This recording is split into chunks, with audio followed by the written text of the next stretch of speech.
So yeah, I suppose before I did any of the training at all, I would have been quite reluctant to talk about. I mean, as we know it's going to happen, and I don't have a problem with dying, but it would be the process running up to that. So it's been really helpful that I can put things in place that will hopefully make that bit easier. So that kind of end of life or advanced care planning part has been really helpful.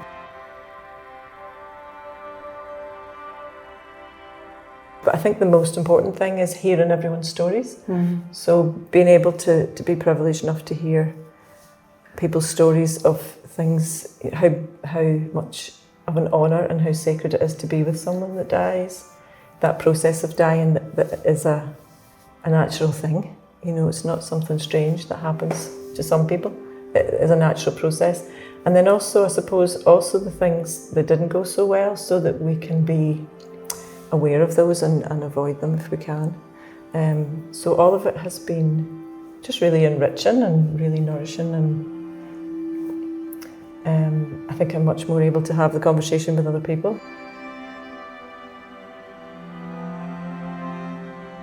I found all the groups are very different, but what I love about it is that once you put the box in the middle of the room and you open the lid, that the conversations flow and the stories flow and the information flows and people's confidence grows. In a way that if you were trying to deliver a course to build people's confidence, I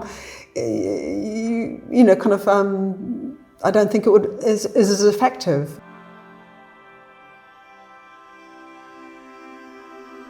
But I love with all the groups is that there's this expansion, this ripple effect, and people are taking it out there, and where they would have been avoidant, in this sort of death-phobic society we live in, they wouldn't have been able to have those conversations, and all of a sudden they're feeling excited and they're breaking new ground and they're inspiring other people, so that's great.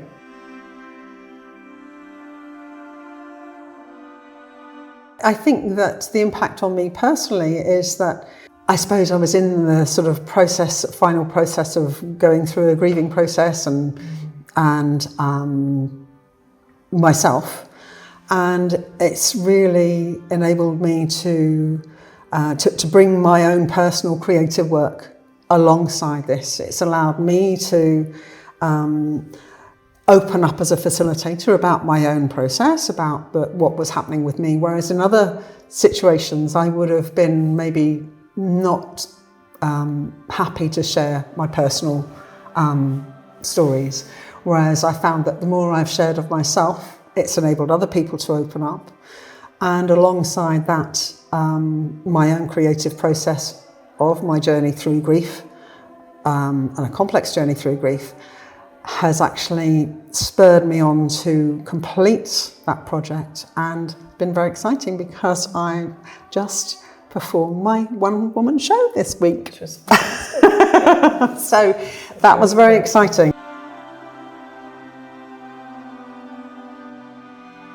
I think it was brilliant because sometimes you come and you're a bit like, I'm here, am I really into this, what's going on? And you just start singing and something happens. It's like magic inside. You just chill out. You can think about nothing but the note you're holding, and it's just really relaxing. It's kind of nearly like an extreme sport where you're holding on for dear life, and but slightly less dangerous with not as much kind of equipment needed.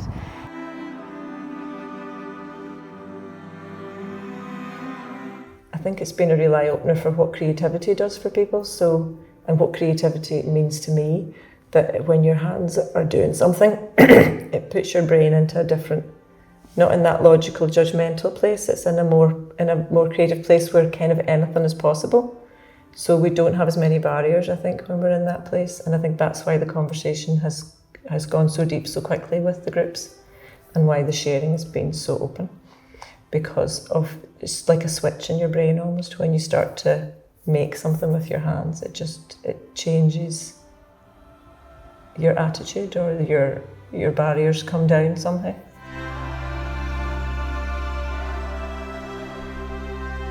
So it's been very easy, and it's been great to have somebody else to kind of talk things over with and check in and make sure that we're on the right track.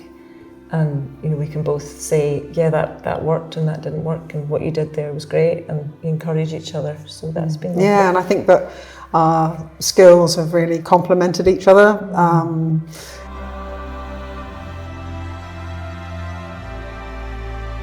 I think my concerns were probably about people becoming maybe triggered or very emotional, or one party in the group maybe not oversharing, but sharing something that was difficult for someone else to hear.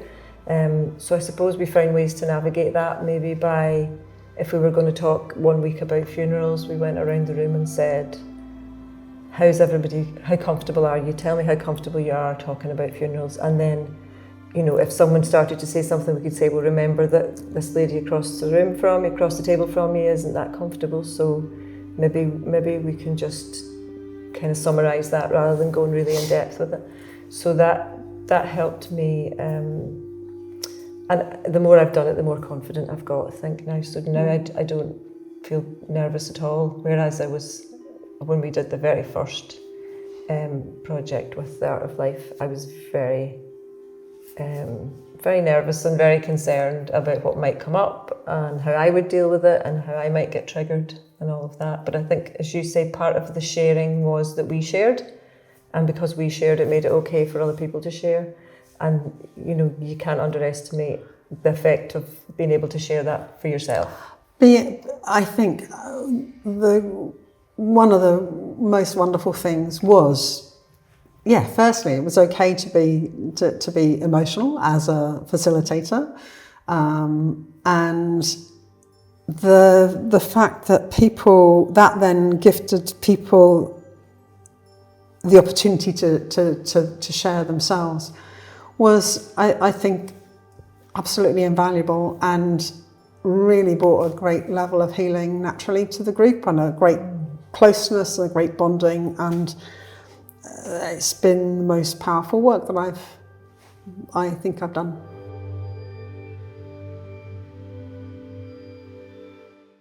I came to the Art of Living course because I know the facilitator and I love the way she teaches singing, and I really came because of the singing and wasn't totally aware of all the content on the theme of the Art of Living and having conversations about death and dying.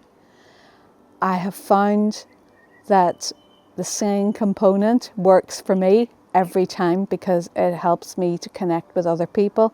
It's relaxing and it's a healing thing to do. And in the context of that, it feels very safe to have discussions about the difficult topic of death and dying and your own death.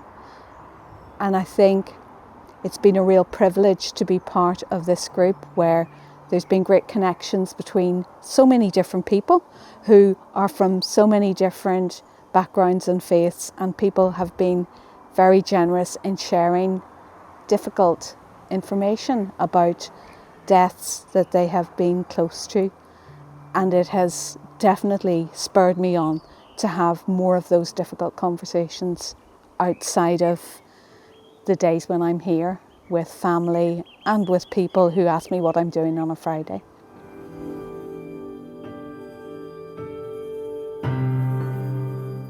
Well, I mean, we had people who really didn't think they were going to produce anything in terms of the creative side of it, who really did. We had people who admitted at the end that they were very private and didn't normally share and really had surprised themselves. We had people who came in who said that they hadn't sung from the age of 8 or a very young age, where someone had told them they couldn't sing or they weren't allowed to sing, they weren't chosen for a choir. And it took them a while, but by the end they were comfortable, they were making a sound, and they were okay to be in the space and to sing a little bit, and hopefully that grows from there. several people have come who haven't sung likewise, and in this group as well, but have really embraced it, and it's been a great freedom to the fact that it wasn't just coming to a choir. There was another layer to it.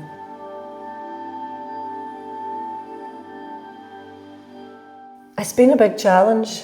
I definitely, I mean, we were trained, of course, but there's nothing like standing in a room full of people and you're the person that's directing the conversation. So, yeah, I think it's been a really necessary growth for me at this point in my life. When elderly parents and parents have died, parents-in-law are becoming ill, I can be there maybe better to support my family-in-law when that time comes, and friends, and people my age also have life-threatening illnesses, friends and things like that. So I feel like I'm much more equipped to do this next part of life, when there is going to be more death, and there is going to be more end-of-life care, and there is going to be more illness. And then obviously to facilitate. And this kind of work you can bring in a little bit into any workshop, really.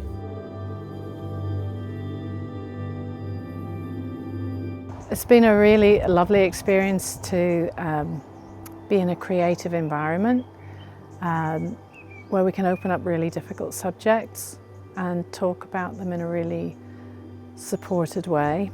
I suppose I'm at the stage of my life where I'm thinking about what next, and it's really good to have these maybe somewhat difficult conversations within a group of people that are relaxed and find it easy to speak about and share about these things, and to sing, and to realise you're kind of part of something bigger throughout your whole lifespan is very beautiful.